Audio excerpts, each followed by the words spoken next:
Not an early start, just a really nice start to the morning. You know, anytime you have a good night, it's always a great day the next day, at least in the morning. Nothing's come up yet.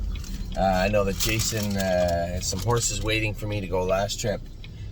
And I'm on my way there. You know, it's always so cool. I ran into a young man last night.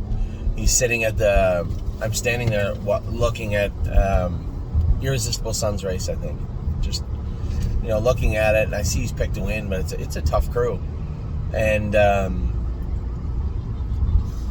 he said something to the effect of, what's the videos going to be like tonight? You know, how's your night going to go type thing. I said, geez, I don't know. He goes, I subscribe. He said, I watch every one of your videos.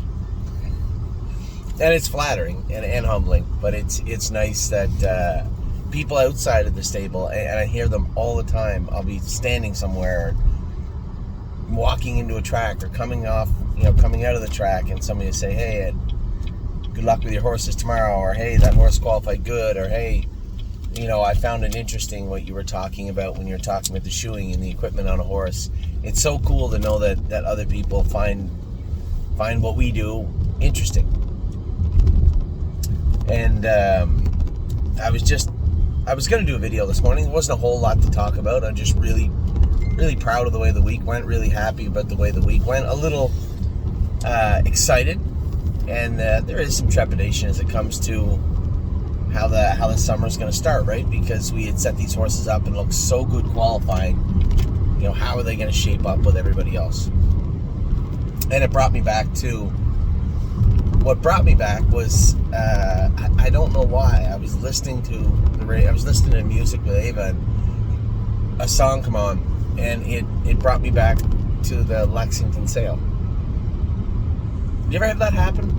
I was driving down the road yesterday, and some Garth Brooks song come on, and I remember like it was yesterday. I was like 17 years old. It was 30 years ago. 17 years old. And I have no idea how I remembered this. I was sitting at a stoplight in the car, and that same song was on. And I don't know, you know, you forget the silliest things, but can remember something as odd and innocuous as sitting at a stoplight 30 years ago, listening to a song on the radio. I remember the knobs on my mother's car. I remember it like it was yesterday. It was so weird. Anyway, I just thought it was odd that I remember sitting there at the Lexington sale listening to this song and looking at the horses. That was the song, standing outside the fire. Yeah, I remember it like it was yesterday, and I have no idea how. I can't even tell you where I was. I had just left where my mom was working. I had just left, pulled out onto the road. There's a gas station on the right, and I was sitting at the stop sign, waiting to turn right. And how do you remember that? And I have a terrible memory. If you guys know me, I have a terrible memory. So it's or my baby song. Yeah, it's interesting. Anyway, the whole point was the music from today. It brought me back to the Lexington sale and looking at the horses, and you know, and that brought me to, I had a spare minute in between races last night, and for whatever reason I picked up the iPad and I was scrolling through the sale from this year, and then a couple of entries from the sale previous to that. For those of you who that have downloaded the app, that you can look at the sale catalogs on there, you know what I'm talking about.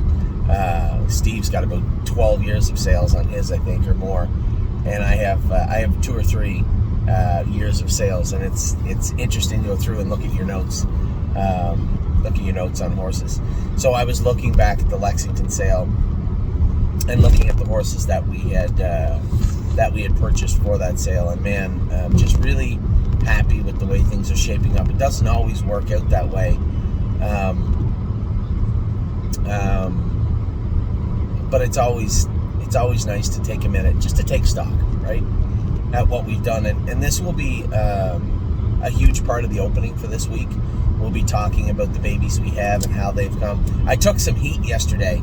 I had said in a video that although Chicago didn't qualify the best, I still thought he was probably the front runner in Ontario, which gave me some flack because obviously Century Legion had qualified so well. How could you possibly say that? And it was just looking at where the two colts were at that moment, what they were ready to do. Century Legion had a big training mile, then a good qualifier, and then come back with a strong qualifier.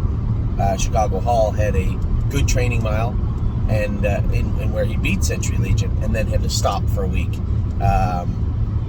We had to crowd some splints on him, so he missed an entire week of training. Come back with a couple of short training miles, like 1.5 miles, 225 speed, but not in the race bike, not drilling down, and then asked him to qualify, and then we put the ear hood on him, which I guess James said he had noticed it going on the track, but I think he kind of just fell under, he'll be all right. And he was just asleep the whole way, just in a coma, and because of this ear hood. But as I said to James, he was only ready to go in 2-3. We both know you're going to come back in 2 minutes, come 28 seconds next week. My biggest thing is, was he good? He said mechanically he was great. I said, well, then nothing's changed. He's still a creature, right? We just put him to sleep. He was just a little tired. So, so that's what, that was my take on yesterday. Then you go back to all the horses that qualified on Tuesday. I had a number of people come up to me this week and say, geez, you had a great week this week, or hey, that Maury horse looks nice. And he does. And I said, yeah, he's our best horse. He's been that way off and on for a while, all year, and I'm pretty sure he solidified that, at least heading into the first part of the season. Excited about a week from Monday. Kentucky kicks off. We have Memory and Imagination Pickpocket racing today, but in 9 days they're going to be racing in Oak Grove. So we got to get those horses down there. It looks like they're going to head down maybe Wednesday morning. I don't really want to train Pickpocket up before I start. He's probably going to be coming in a little bit short, which I'm okay with. And Memory and Imagination also training racing today. Maybe get a 1.5 miles in him or something, or a mile in him the Friday before. Maybe, what are you looking for, honey? Again? Here. I'm not the tissue holder, all right? So, get a mile into him, and then obviously Eric has a plan for the 5 that are down there right now. So about today, I told you guys we had a big day of racing. My expectations are tempered today, because we have a lot of horses that are 8, 10, 12, a couple of 15-to-1 shots. But it's not your typical, well, that's just our problem. We made that problem. It's not our fault today. A lot of stake racing, a lot of horses drew the outside. But we do have some outside shots. Addie, you know exactly what.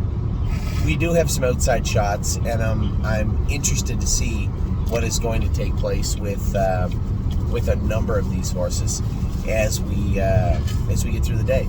So eager for today, eager for Saturday. I'm going to meet all of you, many of you, at the patio tonight at Mohawk. As I say that, yeah, as I say that, I don't really have a shirt. Before I just did this, but I'll be all right. It should be a great evening, and so happy for, as I said, James last night at the Meadowlands, 1-2, upset 7 colors also, and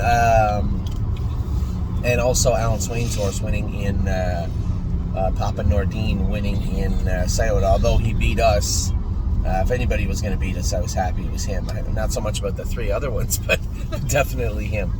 So happy to start the Saturday the way it is. I got about 5 trainers to go on the race bike, and then I am going to jump in the car with the girls, and we are going to head back to on. There's no boy in here, you dodo. Yeah, I said with the girls. That would mean me, the boy, with the girls. You dodo. Anyway, I don't know if you guys will get an update today, to be honest. Most of the racing starts later on. Yes, Patrick De Piranha races today, as does Memory and Imagination, so I can give you an update about them, but what you see will be likely what you get from me, as I'll be on the road. So, have a wonderful, wonderful weekend. It is beautiful here in somewhere, Ohio. No, it's somewhere around Big D's, I think. Streetsboro. Somewhere on Streetsboro. As I make my way over to Northfield Park to train these 5 horses. I will talk to all of you very soon. So have a great day. Take care. And I hope you have a wonderful weekend.